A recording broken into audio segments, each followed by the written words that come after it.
Hi, I'm Joe Graydon. I'm Terry Graydon. Welcome to this podcast of the People's Pharmacy, where we bring you the stories behind the health headlines. This podcast is brought to you by Redix Industries, makers of Utterly Smooth Body Cream. 800-345-7339, on the web at uttercream.com.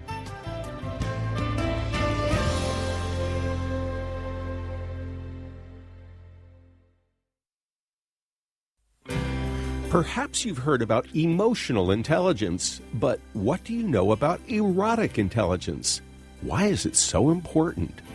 This is the People's Pharmacy with Terry and Joe Graydon.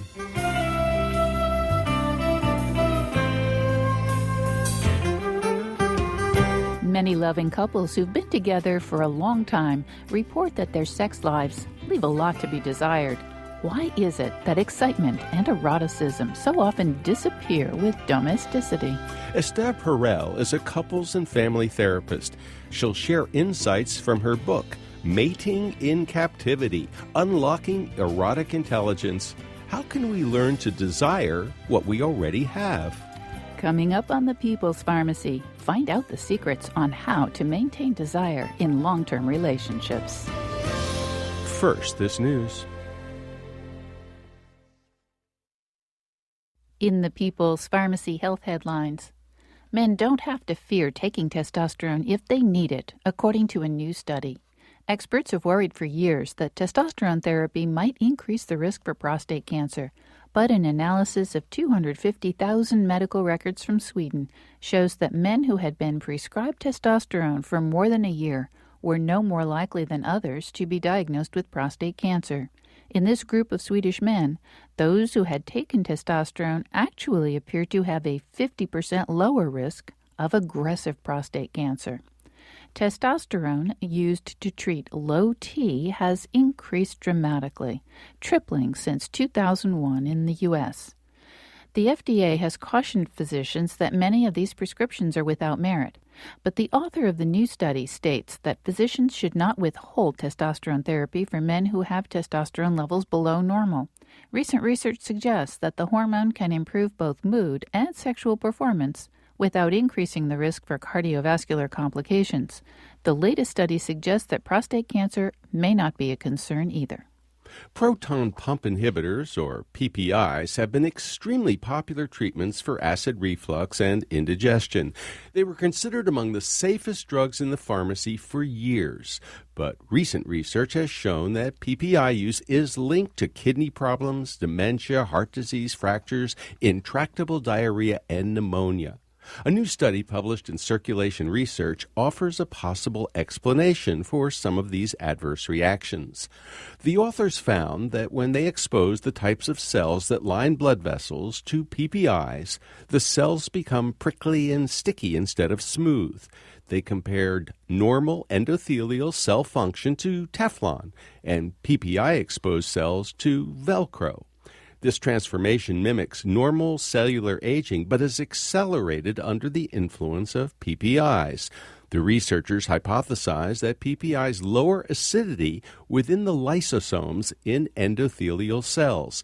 These lysosomes would normally use acid to clear away cellular debris.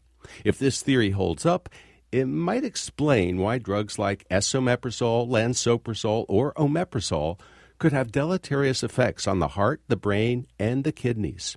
You know it's important to eat your fruits and vegetables. A new study shows that when you eat them also matters.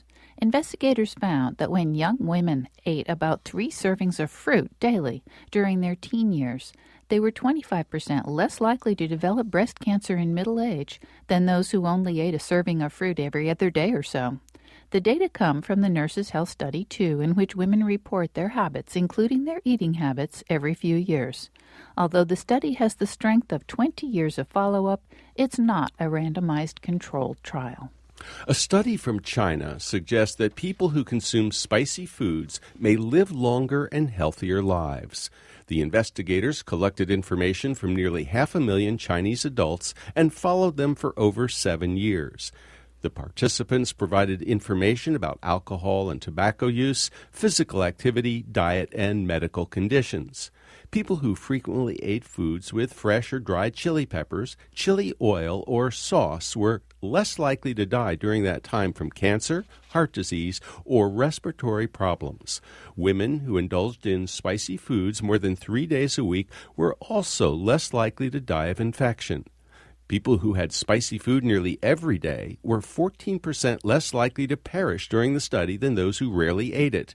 The investigators hypothesized that capsaicin in chili peppers may have beneficial effects on the microbes of the digestive tract.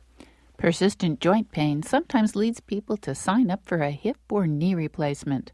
A study of around 20,000 people who went through replacement surgery found that the chance of a heart attack is higher in the month following the surgery. Those who had a knee replacement had 8 times the heart attack risk in that first post-surgical month, while for those whose hips were replaced, the risk was 4 times higher. The increased risk of a heart attack didn't last much beyond the first month after surgery, but a risk of blood clots lasted for several years after the surgery was done. These can be dangerous if they break loose and lodge in the lungs or the brain. And that's the health news from the People's Pharmacy this week.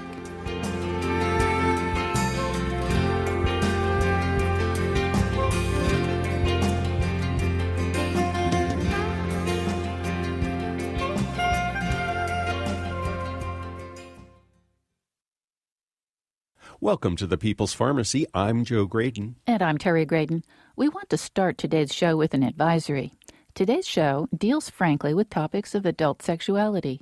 While it's not prurient, it may not be appropriate for some listeners. Today we're talking about how to nurture desire in long-term committed relationships. Our guest, Esther Perel, is a psychotherapist and organizational consultant to Fortune 500 companies. She's author of Mating in Captivity, Unlocking Erotic Intelligence, and she serves on the faculty of the Family Studies Unit of the Department of Psychiatry at New York University Medical Center and the International Trauma Studies Program at Columbia University. Her TED Talk on the secret to desire in a long-term relationship has been viewed more than 5 million times. Welcome to the People's Pharmacy, Esther Perel. Hello, Terry. Hello, Joe. Well, thank you so much for joining us. Esther, there are so many marriages that end in divorce, especially in the United States. I think the numbers are like 50%. And in France, even worse, 2/3. Does sex play an important role in all these breakups?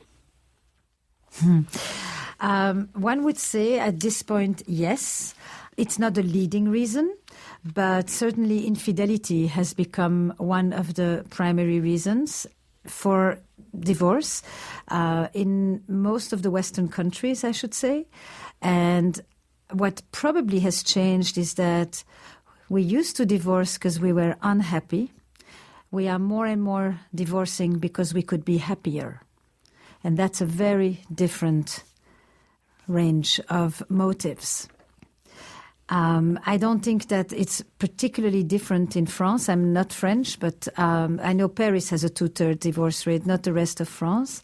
I know that in the States, the second and third marriages have 65% divorce rate, and that doesn't necessarily mean that they were failed relationships either. If people stayed together for a period of 20 years and raised a family and built homes and buried their parents and dealt with their illnesses, they actually accomplished much of what a marriage required from them and what they wanted from a marriage. So I would like to think that marriages end and that most people these days in the West are going to have 2 or 3 relationships in their adult life, and some of us are going to do it with the same person.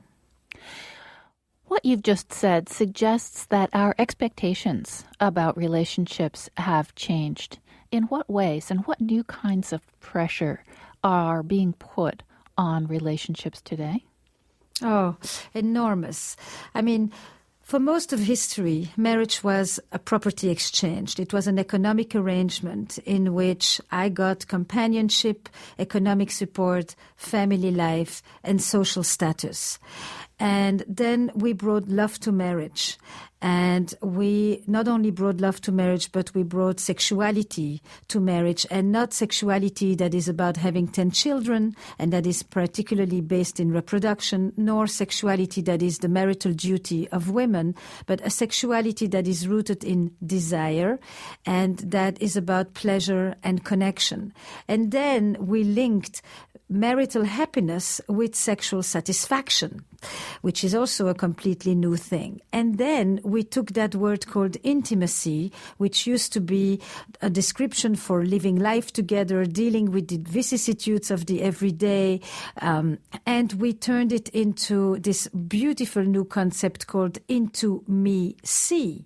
Intimacy is intimacy, in which I am going to talk to you, my beloved, and I'm going to share with you my most precious assets, and that's my internal life, my feelings, my worries, my aspirations. And you are going to validate me, and you are going to help me transcend my existential aloneness, because marriage has become the place, the romantic bond has become the place where we measure our self-worth. And somehow in this consumer society in which we constantly evaluate ourselves, when I'm chosen, when you love me, the contest can finally end. I'm finally good enough to be chosen by someone. So I want my partner to give me what every marriage used to provide, and I want the companionship and the economic support and the family life, but I also want you to be my best friend and my trusted confidant and my passionate lover to boot, all in one, and we live twice as long, and it's a tall order for a party of two. It does. So it sounds like a pretty heavy burden to put on a relationship. I mean, the level of expectations that people bring to relationships is unheard of. It's unprecedented, and we crumble under the weight of the expectations, and we have basically created a model in which we are asking one person to give us what once an entire village used to provide. Well, Esther, I can imagine a lot of the couples who are listening to us right now might say, well, I have a great relationship, but the fire is gone. There's not much desire. And why is that? Especially in baby boomers. They were thriving on drugs, sex, and rock and roll. But now that they're in their late 40s, their 50s, or their 60s, it's like, not so excited anymore. And what about younger couples? I mean, where has the eroticism gone? It's actually worse for the younger generation. So the boomer generation, what's very puzzling to me was this generation that for the first time has premarital sex pretty much as an accepted norm, has contraception in their hand, which has liberated female sexuality and freed us from the dangers of pregnancy and mortality, has the permission to do what they want, starts their relationship from love and is all about love, and doesn't feel like doing it, or at least not at home. And that was one of my original questions, is like, where has desire gone? Can we want what we already have? But then I began to think that there is an enormous amount of misconceptions out there. That notion that, first of all, people always start out hot, they start out passionate, and they only have one way to go, and that's down. In fact, many boomers had a lot of sex, drugs, and rock and roll, as you say, and therefore they had loads of excitement, lots of passion, very little stability. And when they wanted family, they chose a person, not because they were most attracted to them, not because the sex was so hot, but because they felt secure, because they trusted them, because they felt that they can make a family with them. And these are the people that tell me, can you create something out of nothing? We never really had that bond in the first place. Then you have the ones who started with the bond, but had this notion that because at first it happened so spontaneously and I had to do nothing, and it just kind of came over me, and it was like it took me over and all of that, that this is what it's going to be. And in fact, good lovers are not born, they are made. You cultivate eroticism. And this is a sentence from my colleague Peggy Kleinplatz. It's like you cultivate the erotic. It is committed sex is premeditated sex. That's why people talk about date night. That's why people talk about planning. But it's not in that sense, the premeditation.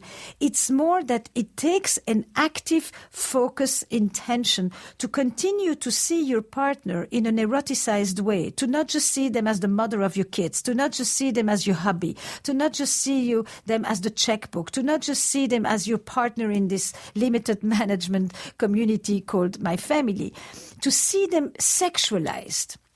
And when you ask people, when do you find yourself most drawn to your partner? Most of the time, the answer is first and foremost, and this is a question I've asked in 20 countries, when I see my partner radiant. They don't use the word radiant. They say when he's in the studio, when she's at the piano, when he's on stage, when he's playing with the children. It's actually the only one that is not gender neutral. When he's in his element, when he's passionate about something. When I see my partner as other, in their own element, in which there is absolutely no caretaking, that's when I look at them and I still find them exciting, interesting, mysterious. I'm still curious. The active erotic ingredient is curiosity, and it is one of the things that many of the couples that I work with lose. They pretend to know each other rather than to ask a question about what goes through your mind, what is it you're feeling, what is it you're saying, what's your experience, and to remain curious. Now, some people feel that when you are at home in your committed relationship, you shouldn't have to be curious. You should feel like you kind of know it all because that is reassuring. We want certainty at home, and yet passion goes along with the amount of uncertainty that you can tolerate. And not uncertainty as if your partner is going to leave you, but uncertainty in terms of knowing that life still has surprises, knowing that you haven't yet exhausted it all with your partner.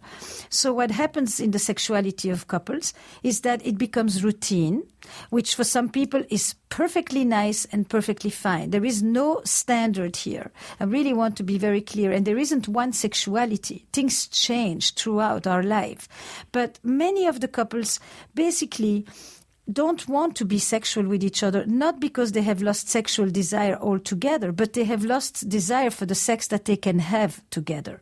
It's just not interesting enough. They have more fun when they go on a hike than when they try to make love to one another. And so part of what we talk about is how do you bring back the erotic ingredients, imagination, creativity, playfulness, curiosity, novelty. That's what keeps the erotic alive. And the erotic, not as in how often do you have sex every week and how long does your sex act last, but how alive is it? How much do you connect to your own sense of renewal, of playfulness, of connection to yourself, to your own sensuality, to your body, to your pleasure, and that one of your partner. For younger people, even harder, because we have raised a generation, and so does our society, of kids who have often experienced much less frustration, if possible, and frustration and desire are entangled. There is something about wanting that goes along with not having. So the younger people are losing their desire even sooner than the boomers.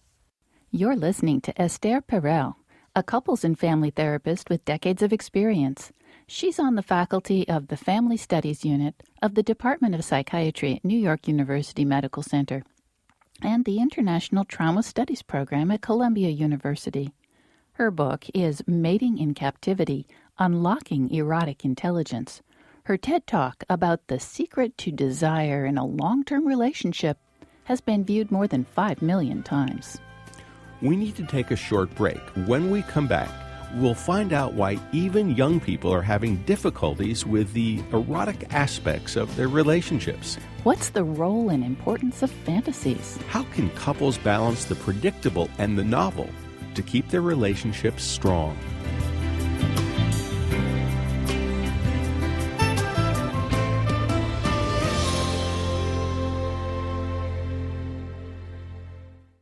You're listening to The People's Pharmacy with Joe and Terry Graydon. If you value the health information you get when you listen to The People's Pharmacy, consider subscribing to our email newsletter.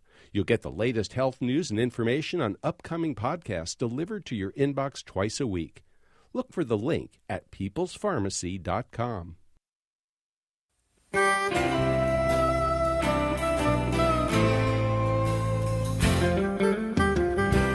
Welcome back to the People's Pharmacy. I'm Terry Graydon. And I'm Joe Graydon. The People's Pharmacy is made possible by Red X Industries, makers of utterly smooth creams and lotions that deeply moisturize to make dry skin feel soft and smooth. The number's 800-345-7339. Online at uttercream.com. And by Squatty Potty Toilet Step Stools, creating healthy toilet posture for fast, easy elimination. More information about how toilet posture affects your health at squattypotty.com. If you'd like to order a CD of this show, you can call 800-732-2334. Today's show, number 976. That number again, 800-732-2334, online at peoplespharmacy.com. Today on the People's Pharmacy, we're talking about why so many couples struggle to keep sexual excitement alive in their relationships. What can they do to maintain desire? Our guest is Esther Perel. She's a psychotherapist and author of Mating in Captivity, Unlocking Erotic Intelligence, and she serves on the faculty of the Family Studies Unit of the Department of Psychiatry at New York University Medical Center and the International Trauma Studies Program at Columbia University. Esther, I think it's a surprise to people to imagine that young couples might be having difficulty with the erotic part of their relationship. Why would that be? Well, look, I'm thinking of a couple that I just saw recently, right? And first of all, Audrey and Mark, they've been nomadic until they met. They've had many partners. And basically, when it got boring or when it didn't sustain itself or when they were just in hookup mode, they quit and they went to look for novelty somewhere else. So neither Audrey nor Mark really know how to renew on location. Their imagination is about replacement, not about reinventing. This is what they did when they played with their toys as little kids, and this is what they then did later on with their boyfriends and girlfriends. So then, of course, there is the internet, and they have both perfectly rich, imaginative lives that they play out online. And when you look at what they do with each other, they are actually rather stale. It is very little, all the imagination is elsewhere. It's not really with each other. So I thought, if they are going to be so digital, let me see if I can use the digital in a different way with them. And I suggested that they take out a separate phone number, separate email address, whichever, in which they cannot talk about any of the management of their life, not the job, not the shopping, not the laundry. So it's an address in which they create an erotic space. And it's a space in which they can play with each other and just flirt with each other and be seductive with each other and understand that foreplay starts at the end of the previous orgasm and not at 11:30, 5 minutes before going to bed. And so I use the places that they inhabit, I use the digital with them, and I'm trying to think how they can create an erotic space. Then they ask me, what is an erotic space? So I tell them, it is a place where you are just playing with each other for its own sake. You're not trying to achieve orgasm. You're not trying to measure anything. You just play. And did that work for them? So with them, at this point, what has happened is that he has written to her and she hasn't answered. And so he's waiting for the response. And of course, as in all couples, because she knows that he's waiting, she's on purpose not doing it because now she doesn't feel anymore that she's doing it on her own volition, but that she's doing it under pressure. So now I'm dealing with other issues in the relationship, which is to help Audrey know, how can I want what you want and still feel like it's mine? Years ago when we were talking about sex on the People's Pharmacy, we took a call from a gentleman who said it's not an accomplishment to be able to please a dozen women in the course of a year or 20 women in the course of a year. But to please one woman for 20 years, that's a great accomplishment. Well, I've got a question about this sort of eroticism concept and sexual fantasies, because I think a lot of people feel a sense of shame or a sense of discomfort. So I'm curious, what is eroticism for you? And Is this something that should be scared, or is this something that is scary? I actually like the fact that you're separating sexuality from eroticism. Animals have sex. It's the biology, it's the primary instinct. But we are the only ones who have an erotic mind. We can make love to somebody, ours, touch nobody, and be in a state of bliss, just because we can imagine it. We can remember the breasts that have been confiscated. We can remember the hair we no longer have. We can remember ourselves young. We can remember when we were first together. And we can draw energy from that. The central agent of the erotic is our imagination. Sex isn't something you do. It's a place you go. And you always ask people, I ask all the people I work with, what does sexuality mean for you? And where do you go in sex? What parts of yourself do you connect with? What do you seek to express? So some people, one guy will talk to me about, it's a place, I just met this man right now. He's in his 70s. And it is clear, and his new girlfriend of the last 2-3 years basically tells him that he is another man when he makes love to her. Because he gets to be a certain way, tender, open, vulnerable, giving, surrender. It's like he expresses a whole language of love when he makes love to her. And it's very clear that when he says, I have a strong sex drive, I said, you do have a strong sex drive, but you also have... When you miss sex, you don't just miss the act sex. What you miss is the gate that sex provides for you for all these other emotional needs that you meet through sexuality and that you don't meet in other parts of your relationship. Because for you, it's your body that gives you access to that. So one is the difference between sexuality and eroticism. And the other thing is to understand eroticism not just as sex, but as feeling alive, vibrant, vital, energized. When the couples complain about their sex lives, when I'm thinking about Mitch and Jenny, and I just saw them yesterday, and they're complaining about the listlessness of their sex life. And I know that he would like more sex, but I also know that he really wants better sex. He doesn't just want her to service him. He wants her to be into it. He wants her to want it. We're all into the philosophy of desire these days. And he wants to reconnect with that playfulness and with that aliveness. So it's very important. The goal is not to make people have sex. People have done sex for centuries and felt nothing, and women know that more than anyone.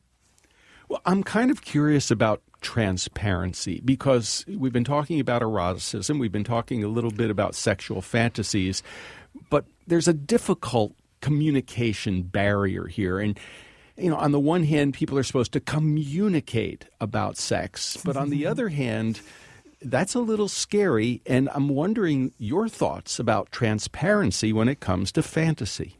Okay. So most of us are raised with the code of silence and the code of secrecy when it comes to sexuality. In this country, compared to other Western countries, more so. So we learn to be silent about sex. We learn to be silent about what gives us pleasure. We learn to do it furtively. We learn to do it under the sheets. We learn to have discomfort and shame about the fact that some things turn us on, and we find it totally weird that this is what would turn us on. And we start to feel guilty and ashamed about it. And then we're supposed to meet a partner, and now let me tell you about my sexuality, because that's part of our intimacy. It's like, how am I going to start to talk with you about the very thing I learned my entire life to be silent about? Then there is the weirdness of our fantasies, is that we don't understand the erotic mind, because the erotic mind, first of all, is not politically correct. It makes us sometimes turn on about the very same things that we will demonstrate against during the day. There's a reason 45 million women have read 50 Shades, right? We want to understand why it is that the very same thing that would be really a turn on in bed is the very same thing that I will actually totally not like in the kitchen. And it is illogic. It has its own rationality, this thing called our erotic mind. And it feeds on our experiences in our childhood. If I felt invisible all the time, I have fantasies in which nobody passes by me without noticing me.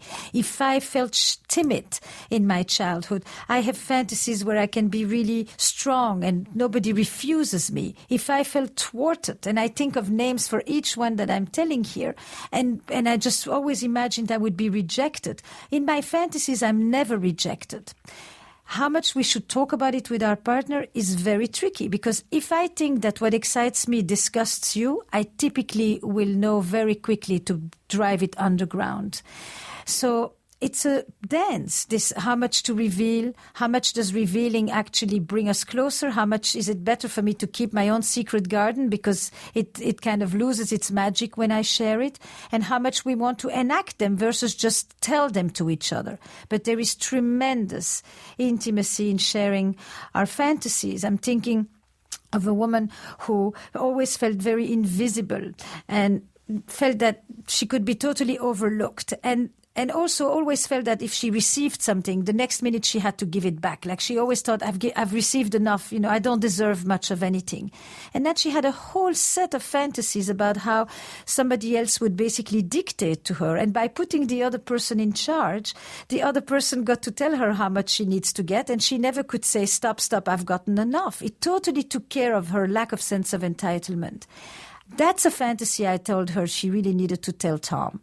Tom needed to hear that, because otherwise it would be weird. And fantasies have deep psychological and emotional meaning. Actually, a beautiful line from Michael Bader is that a good fantasy states the problem and offers the solution.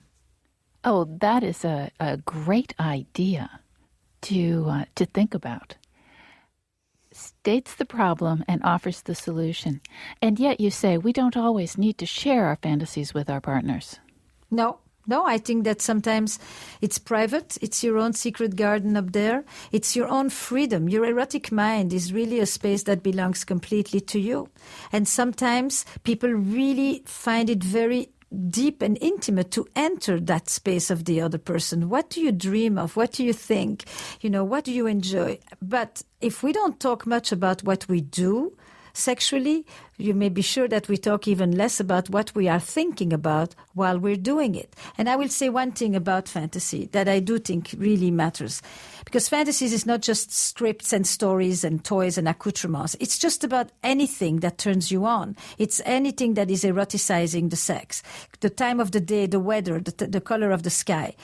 But there is a thing about romanticism that has made the issue of fantasy very problematic, because if you fantasize about anything but me, then it means I'm not good enough. Since you chose me and I was supposed to be everything for you and I was the one, if you have fantasies about anything but the one, then the one is no longer so special.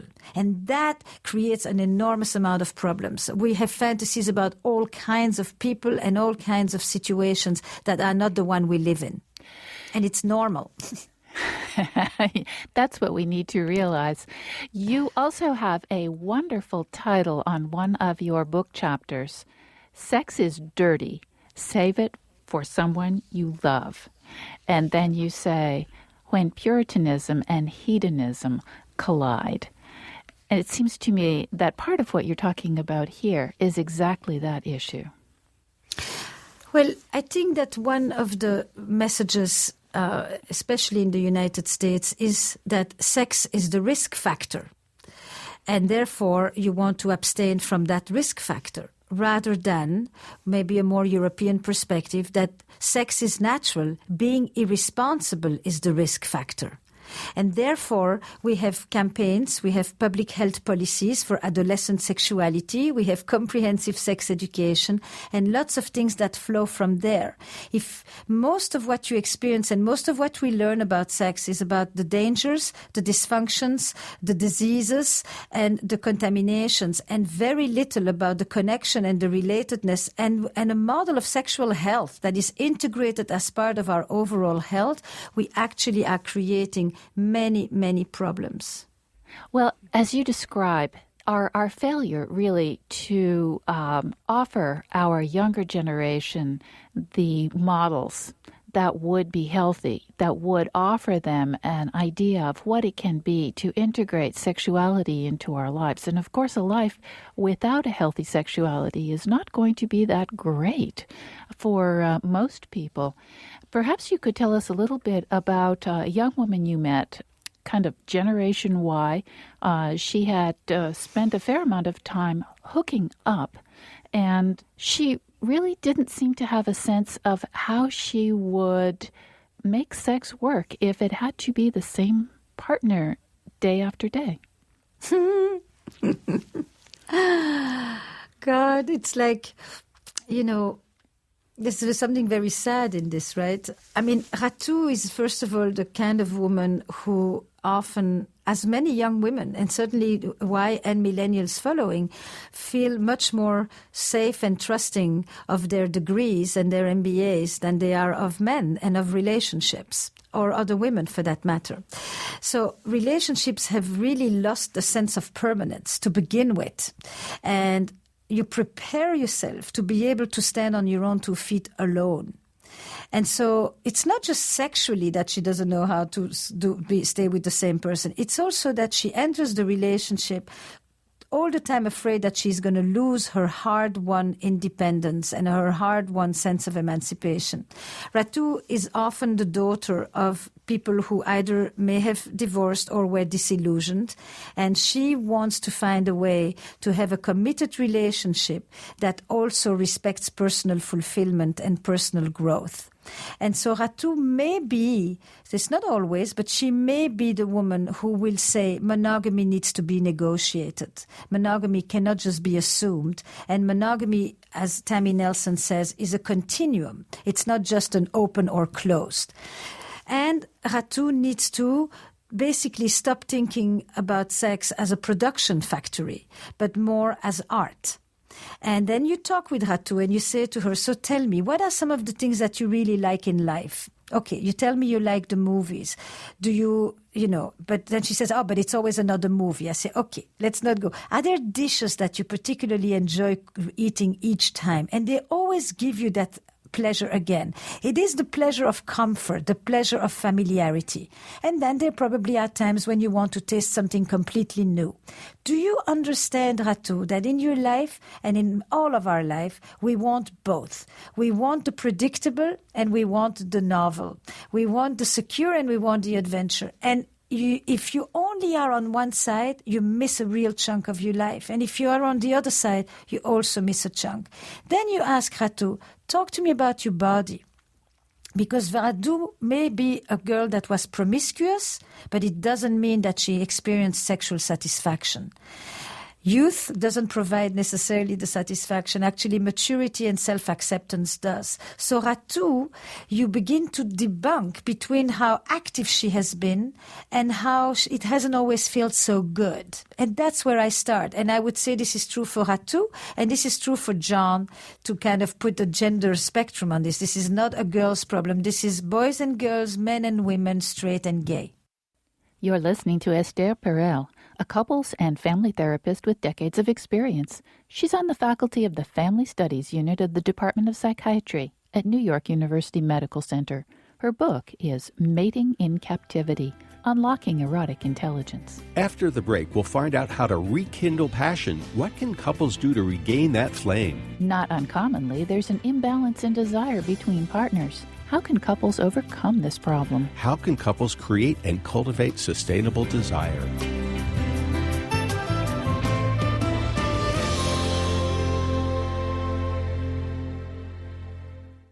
You're listening to The People's Pharmacy with Joe and Terry Graydon.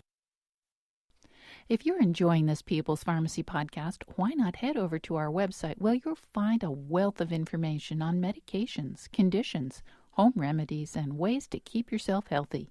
You'll find it all at peoplespharmacy.com.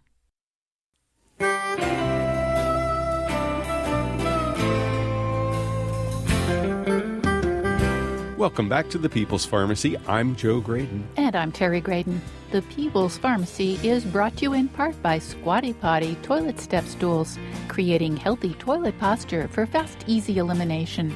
More information about how toilet posture affects your health at squattypotty.com. And by Redix Industries, makers of utterly smooth foot cream with shea butter, helping dry, cracked feet feel soft and smooth. 800-345-7339, online at uttercream.com. If you'd like to order a CD of today's show or any other People's Pharmacy broadcast, you can call 800-732-2334. Today's show is number 976. That number to call, 800-732-2334, or you can place the order online at peoplespharmacy.com. Today we're talking about how to maintain passion and desire in long-term relationships. Our guest is Esther Perel, a couples and family therapist with decades of experience. She's on the faculty of the Family Studies Unit of the Department of Psychiatry at New York University Medical Center and the International Trauma Studies program at Columbia University. Her book is Mating in Captivity, Unlocking Erotic Intelligence. Her website, estherperel.com. Esther, you've written about trading passion for security. What can couples do if they discover that in becoming secure with each other, they have kind of lost that flame? Can they rekindle it? Yes, but they need to wake up and show up. And they have to take responsibility and not hope that their partner is going to do the whole thing. There's an exercise that I like to do, and it goes like this. It's each partner has one turn. So it goes, I turn myself off when, or I turn myself off by, or I shut down my desires when I look at the email before going to bed, when I worry about my children, when I don't take care of myself, when I don't get to go to the gym, when I disconnect from my friends. I shut down. It's very different from you turn me off when and what turns me off is. Typically in relationships, we like to say, it's not happening to me, rather than to own our desires. I turn myself on when, or I awaken my desires by, when I go dancing, when I listen to music, when we take walks together, when we cook together, when we, it's not you turn me on when and what turns me on is. So the rekindling is first and foremost to understand that desire is about owning the wanting. And that means you own it, means it's inside of you and you have to find the ways that make you feel alive and awake. And from there, you approach your partner. Otherwise, your partner can do all the things you've asked. They can dress the way you want, they can approach you the way you want, but you are shut down and the shop is closed and there's not going to be a response and it's a setup. Esther, we have so many emails and messages on our website from both men and women who say something along the following lines. Sex is important to me, but my partner is totally uninterested. I can dress in a negligee if I'm a woman. I can read sexy poetry, and he's just not interested. If I'm lucky, we make love once every 3 months. And that's from women. But we also get the similar kind of message from men. And, some of these people are saying, I don't know what to do about this relationship. Mm-hmm. He's not interested or she's not interested in counseling. And this is such an important part of my life. I feel so frustrated, but I love this person. I don't want to have a divorce. I don't want to have an affair. But there's just no desire anymore. It's just gone from the marriage. What to do? And we have no way of making recommendations. We're not experts the way you are. What would you say? The first thing I would say is it's exactly where we just left off, right? Is that if the other person is closed, you can do all kinds of things. It's not going to happen. So the first thing I say is it's a real sad, painful state of longing. And it is what drives many people into acts of exuberant defiance. There's a reason that I always say affairs are not about sex. They are about feeling alive again. That's not a recommendation by far, but I get it.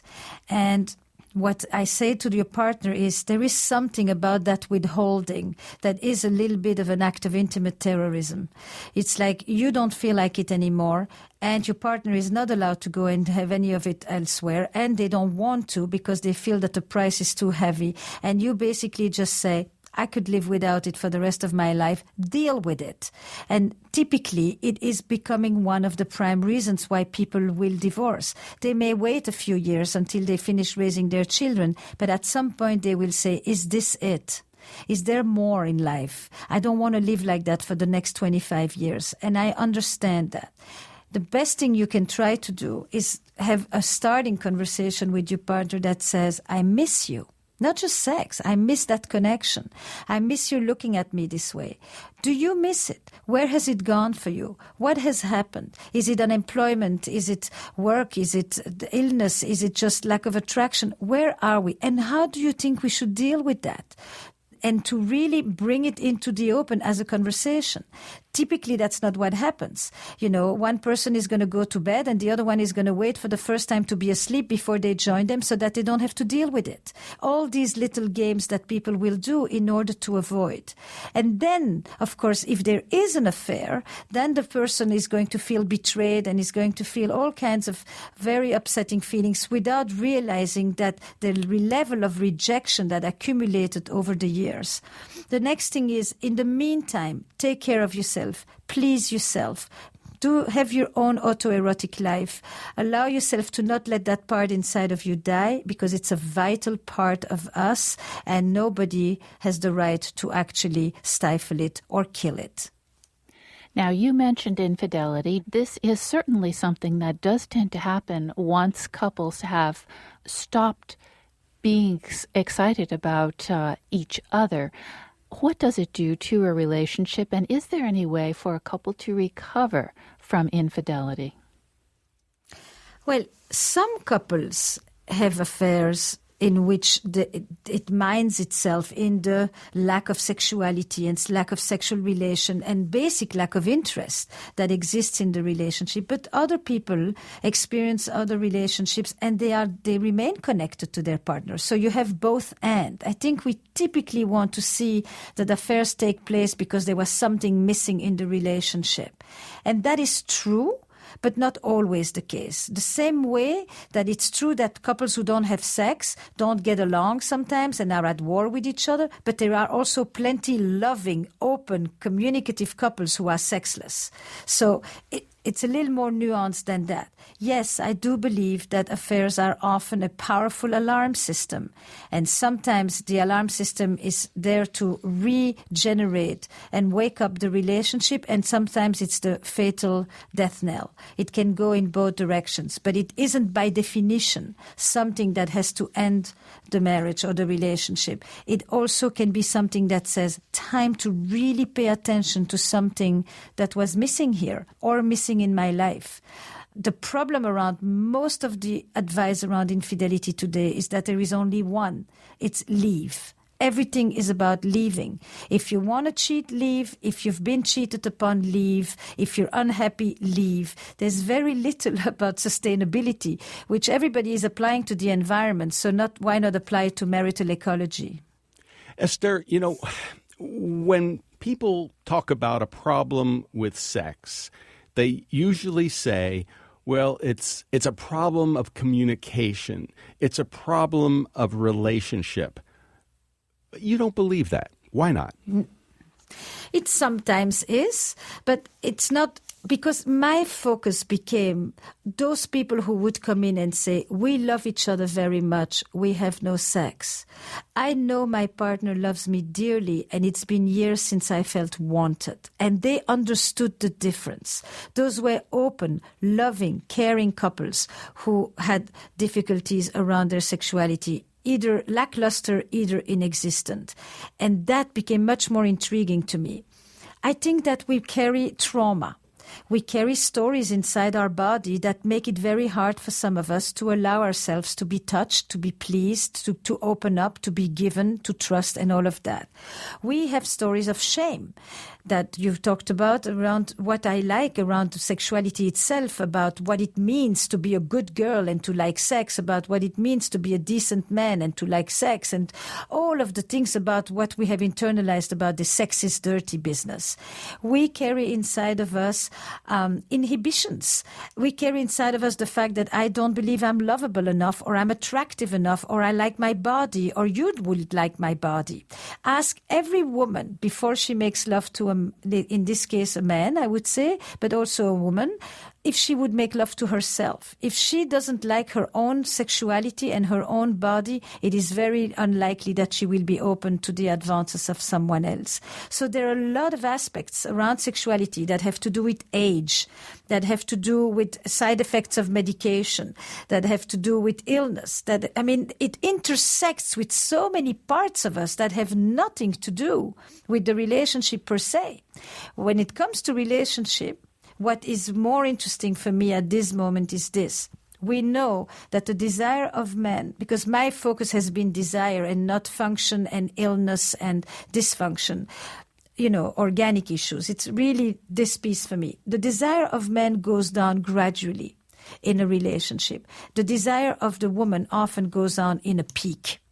And that's been a very puzzling question. Why is it that women so often lose their desire more? However, and I'll finish that thought, and part of it is that almost paradoxically, monogamy is harder on women than on men. And women will typically put their sexual and their erotic needs aside in favor of their security and their emotional needs in a way that is not similar to men. But the other piece about why she loses her desire is because she struggles with the institutionalization of the relationship and with motherhood and all these roles that basically have historically desexualized the woman in order to keep her put. What I really like in the questions that you're receiving from your listeners is that typically we want to say men are interested, women are not. And I know that in all the offices of the couples therapists out there, we know that this is not the true story. There are many, many women longing to be touched, to be pleased, to be cherished, to be adored, who haven't been seen like that by their partners. And those stereotypes probably need to be debunked. Esther, you suggested that we need to think about sustainable desire within a relationship. Can you tell us about a couple that exemplified that? I'm thinking about this couple now, that I'm just working with. They have a young child, and the woman basically comes in and basically says, so everything has changed inside of me. I'm afraid because I know he misses it, he needs it, he wants it. I've had the same story, by the way, between two women as well. I want to make that just a little bit less, heterosexual in my examples here.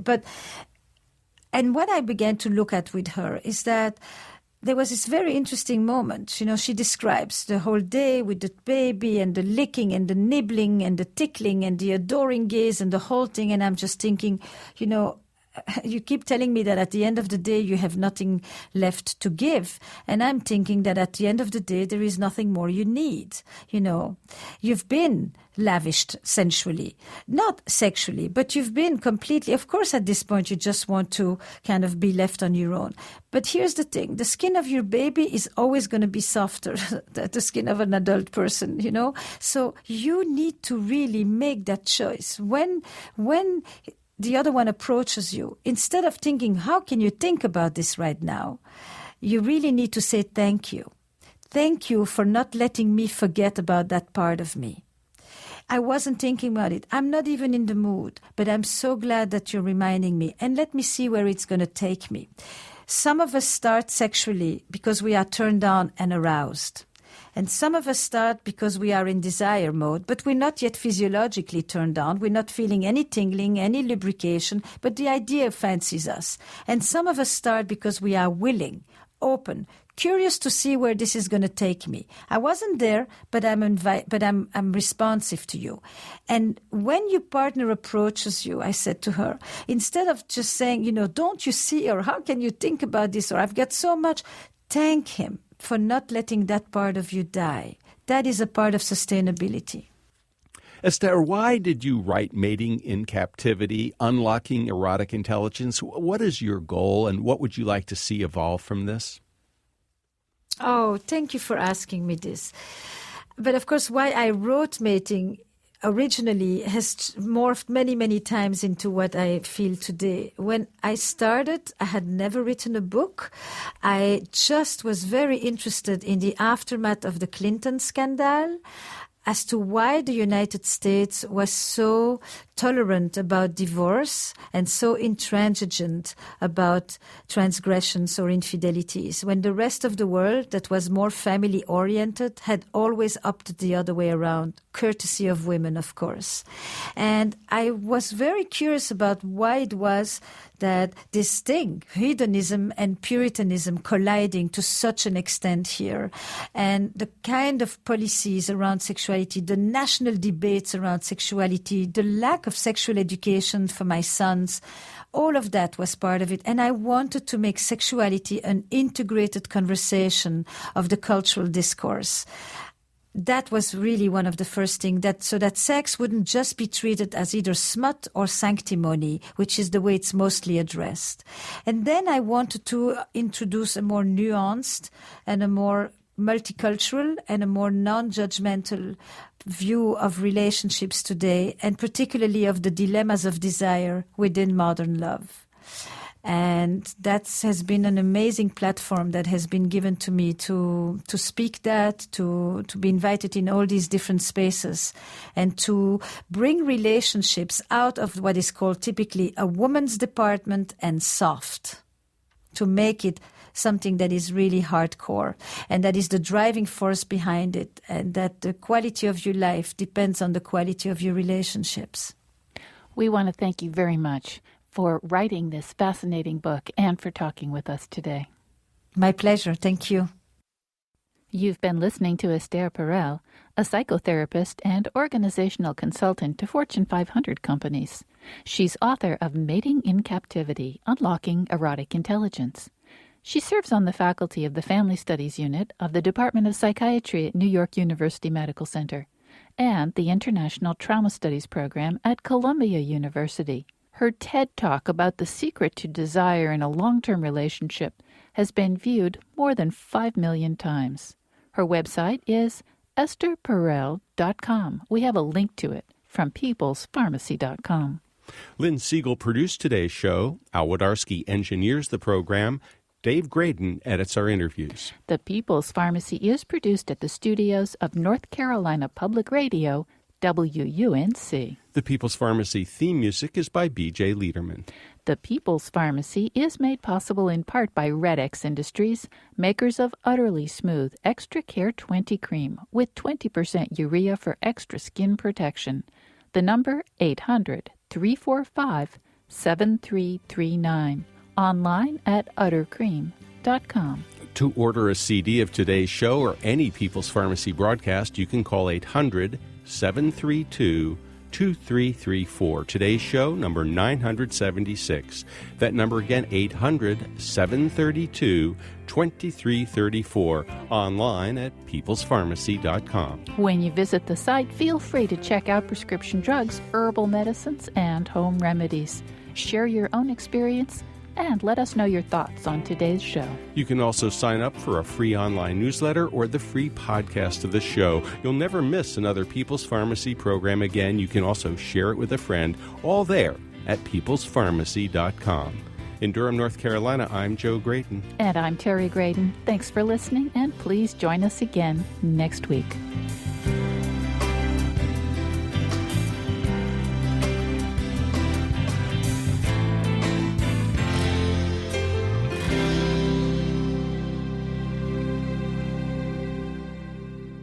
We hope you enjoyed this podcast.